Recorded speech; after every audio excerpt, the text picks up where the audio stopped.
Hello, welcome to Math Work with Miss Berk.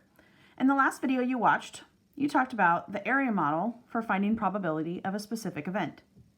So looking at the probability of a pink yellow, like you did in the last video, you already found out that there are 2 boxes out of 12 total boxes that would give you a pink yellow combination, which simplifies to 1/6. But let's talk about what you would do if you didn't have time to draw this box, or maybe if you didn't have enough space to draw this box. Maybe you have 15 candies in cup 1 and 20 candies in cup 2, and you didn't really want to take the time to map that all out. So what we can look at is, let's check cup 1, and let's figure out what is the probability of drawing a pink candy. And in cup 1, the probability of drawing a pink candy is 2 out of 3. Let's write that. Pink probability is 2 out of 3. That's called simple probability. It's just one event. Now let's look at cup 2 and let's determine what is the probability of drawing a yellow candy. So the probability of drawing a yellow candy is 1 out of 4. And that is the probability of drawing a yellow candy. If we take a look at these two fractions, and then we already know the answer is 2/12. What can you see?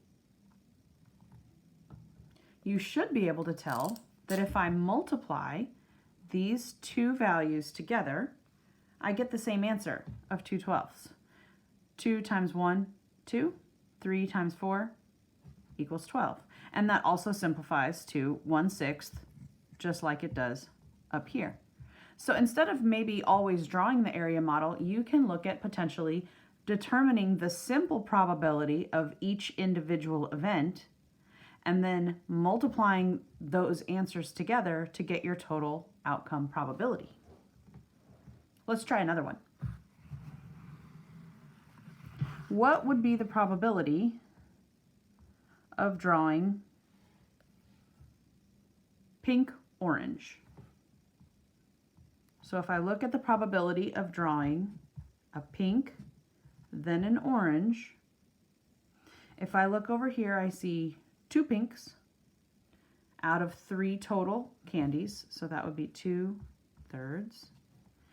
And then if I look in the second cup, I see 1 orange out of 4 total possibilities.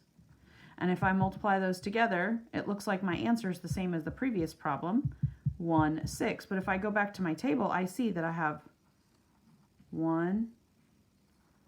2 pink oranges out of a total 12 boxes. We're going to try one more, and maybe the probability won't be 1/6. So let's try for the probability of red, then another red. 2 red candies. So if I look in the cup 1, I have a probability of this first red is 1 out of 3. And then if I look at this second red right here across the top cup, my probability of drawing that red is a 1 out of 4 chance. And if we multiply these straight across, 1 times 1 is 1, and 3 times 4 is 12. And if I go back to my area model, I can verify that that's the right answer by seeing that I only have red 1 time out of 12 right up there in the left-hand corner.